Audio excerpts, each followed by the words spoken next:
Bonjour tout le monde, j'espère que vous allez bien. Je m'appelle Raymond Christ et bienvenue sur ma chaîne YouTube. Aujourd'hui, on va lire le passage du jeune homme riche.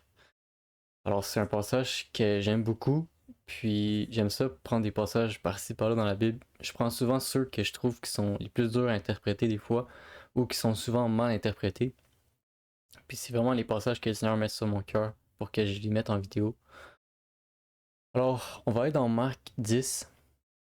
On va commencer premièrement par le verset 13 parce que ça parle des petits-enfants. Puis ça vient un peu comme un contraste par rapport aux hommes, aux personnes adultes. C'est ça qu'on va voir. Alors, verset 13 de Marc 10. On lui amena des petits-enfants afin qu'il les touche, mais les disciples reprirent ceux qui les amenaient. Jésus, voyant cela, fut indigné et leur dit, Laissez venir à moi les petits-enfants et ne les empêchez pas, car le royaume de Dieu est pour ceux qui leur ressemblent. Notez bien ça ici, pour ceux qui leur ressemblent. Je vous le dis en vérité, quiconque ne recevra pas le royaume de Dieu comme un petit enfant n'y entrera point. Puis il les reprit dans ses bras, puis il les prit dans ses bras et les bénit en leur imposant les mains. Alors, on commence par les petits enfants. Pour contraster un peu, ça va être quoi le problème avec le jeune homme riche. Verset 17. Comme Jésus se mettait en chemin, un homme accourut et se jetant à genoux devant lui, lui dit, Bon maître, lui demanda-t-il, que dois-je faire pour hériter la vie éternelle? Alors le jeune homme riche demande à Jésus-Christ, Qu'est-ce que je dois faire pour avoir la vie éternelle? Jésus lui dit, Pourquoi m'appelles-tu bon? Il n'y a de bon que Dieu seul. Alors déjà, le premier problème qu'on voit ici, c'est que le jeune homme riche, il voyait les hommes comme étant des bonnes personnes. Puis lui-même, on va voir plus tard qu'il se considère comme une bonne personne. Tu connais les commandements, tu ne commettras point d'adultère, tu ne tueras point, tu ne déroberas point, tu ne diras point de faux témoignages, tu ne feras de tort à personne, honore ton père et ta mère.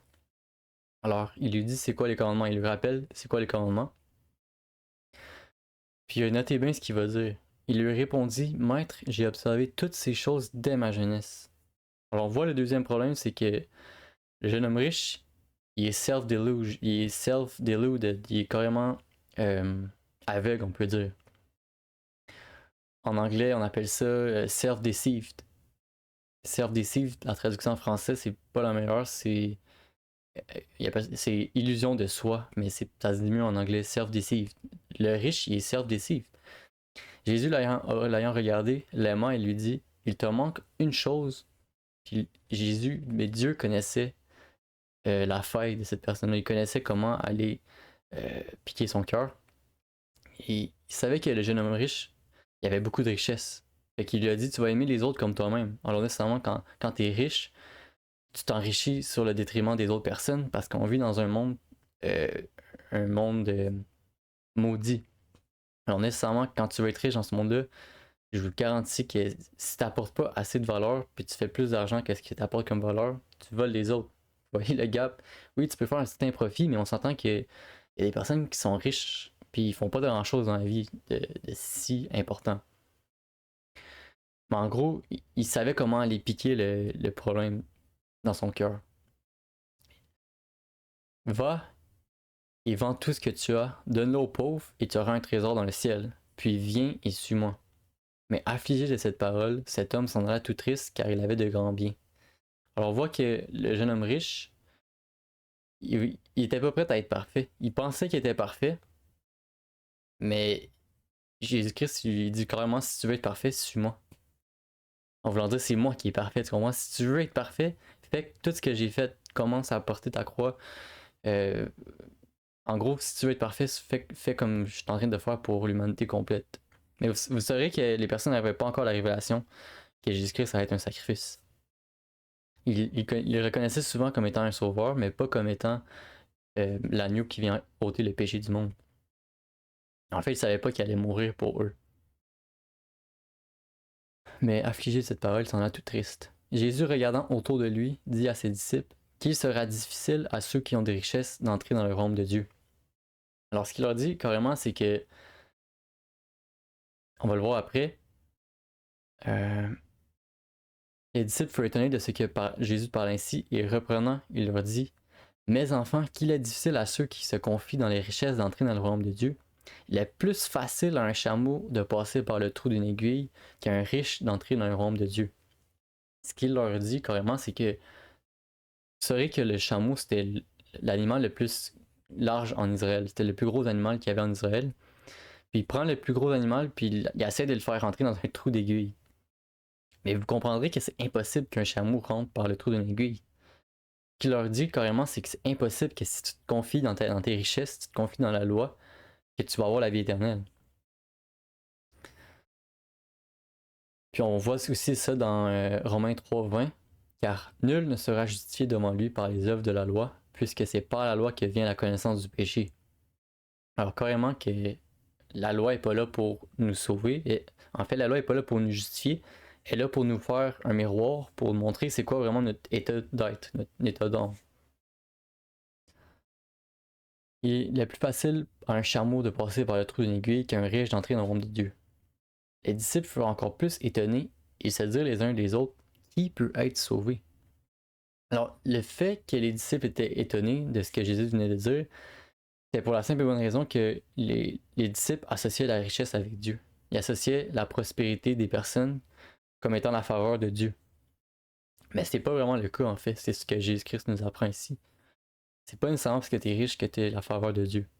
Jésus le regarda et dit, cela est impossible aux hommes, mais non à Dieu, car tout est possible à Dieu. Bon, nous qu'on a la révélation aujourd'hui que tout est possible à Dieu, c'est parce qu'on sait que Jésus-Christ a payé le prix pour nous. Pierre se mit à lui dire, voici, nous avons tout quitté et nous t'avons suivi. Jésus lui répondit, je vous le dis en vérité, il n'y a personne qui ayant quitté à cause de moi et à cause de la bonne nouvelle sa maison ou ses frères ou ses sœurs ou sa mère ou son père ou ses enfants ou ses terres ne reçoivent au centuple présentement dans ce siècle, si des maisons, des frères, des sœurs, des mères, des enfants, des terres, avec des persécutions et dans le siècle à venir la vie éternelle. Plusieurs des premiers seront les derniers et plusieurs des derniers seront les premiers. Ce qu'il leur dit en gros ici, c'est que clairement quand tu suis Jésus-Christ pour la bonne nouvelle, tu vas être béni dans ce temps-là. Tu vas avoir toutes sortes de bénédictions. Puis dans le siècle à venir, c'est-à-dire dans la prochaine génération, quand tu vas être mort, tu vas avoir la vie éternelle. Ils étaient en chemin pour monter à Jérusalem et Jésus allait devant eux. Les disciples étaient troublés et le suivaient avec crainte. Et Jésus prit de nouveau les 12 disciples auprès de lui et commença à leur dire ce qui devait lui arriver.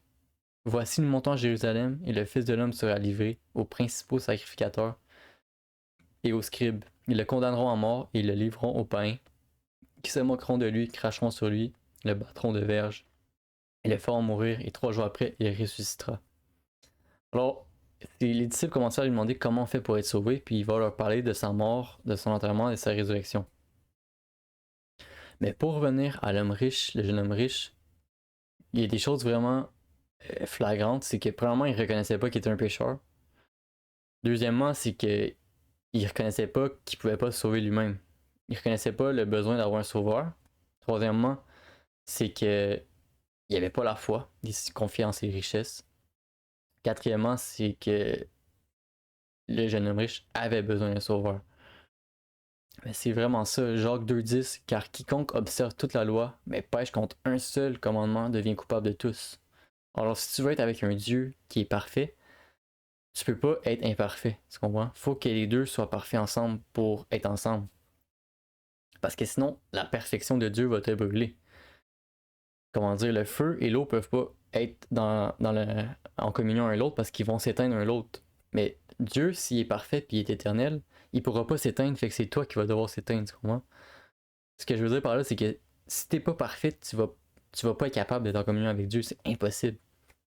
On va dire, entre guillemets, c'est physiquement impossible, comme on dirait dans ce monde-là. Dans le monde spirituel, c'est spirituellement impossible d'être en communion avec Dieu si t'es pas parfait comme Dieu, en fait. Puis c'est ça qui est important de savoir, c'est qu'il faut que tu sois parfait. Mais maintenant, si tu n'as jamais été capable de suivre le commandement, puis tu vas jamais l'être dans le futur, comment tu fais pour être en communion avec Dieu?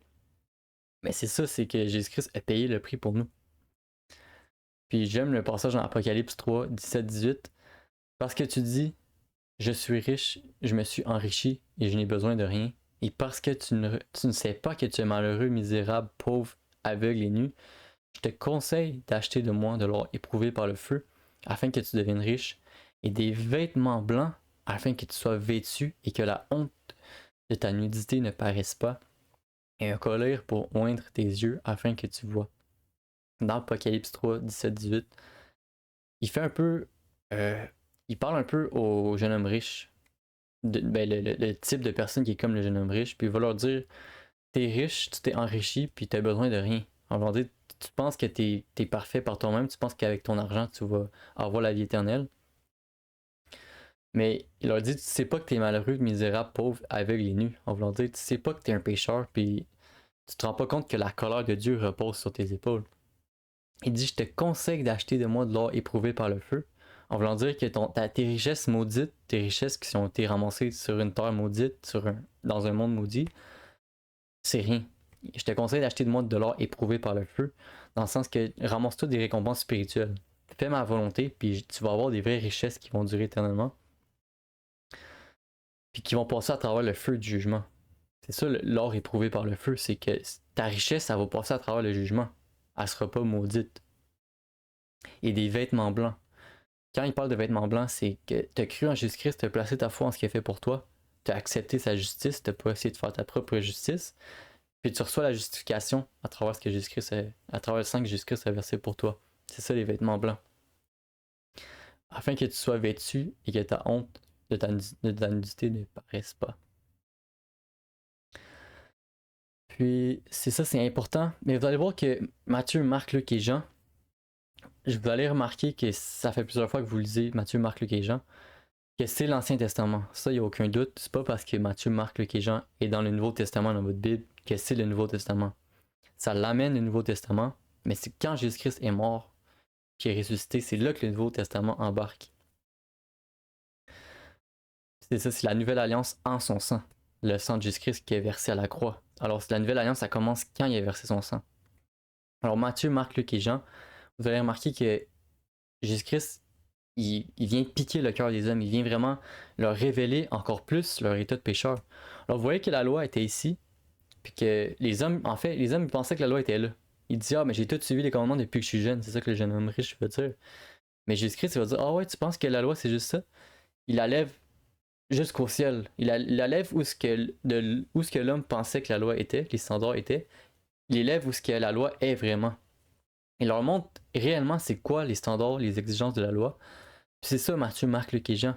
C'est qu'avant que Jésus-Christ, avant que l'homme reconnaisse, mais avant que l'homme accepte que Jésus-Christ est sauveur, faut qu'il reconnaisse qu'il a besoin d'un sauveur. C'est là que vous allez voir dans Matthieu, Marc, Luc et Jean que Jésus-Christ va dire: si ton œil est pour toi une occasion de chute, coupe-le ou arrache-le, parce que c'est mieux pour toi que tu arraches ton œil que tu finisses dans le feu de la géhenne. Alors, dans le sens que oui, le péché c'est mauvais, mais tu peux pas te justifier par toi-même. Si tu veux vivre par la loi, si tu fais confiance à la loi pour te sauver, t'es mieux d'arracher ton œil en voulant dire que c'est impossible que tu sois sauvé par la loi. C'est d'où tous les passages que vous allez voir dans Matthieu, Marc, Luc et Jean qui met énormément d'emphase sur l'incapacité de l'homme à se sauver lui-même. Puis vous allez voir que ça va arriver à tout le monde. Même moi, ça m'est arrivé que dans votre marche avec le Seigneur, peut-être dans les 2 premières années, vous allez encore essayer, vous allez encore lire Matthieu, Marc, Luc et Jean en pensant que Jésus-Christ nous disait qu'il fallait suivre le commandement pour être sauvé. Mais c'est pas le cas. C'est en faisant confiance en ce que Jésus-Christ a fait pour toi que tu as la vie éternelle. C'est ça qu'il va dire carrément au jeune homme riche. Alors il va dire que dois-je faire pour hériter la vie éternelle? Il dit: va et vends tout ce que tu possèdes, en voulant dire que tu n'auras pas la vie éternelle. C'est. En gros, cela est impossible aux hommes, mais non à Dieu, car tout est possible à Dieu. Alors ce qu'il faut savoir, c'est que c'est pas nous qui nous sauvons nous-mêmes, c'est Dieu qui nous sauve. C'est ça la différence entre Jésus-Christ et toutes les autres religions. Les autres religions, c'est nous-mêmes qui essayons de se sauver. C'est nous-mêmes qui va atteindre la perfection d'une façon ou d'une autre.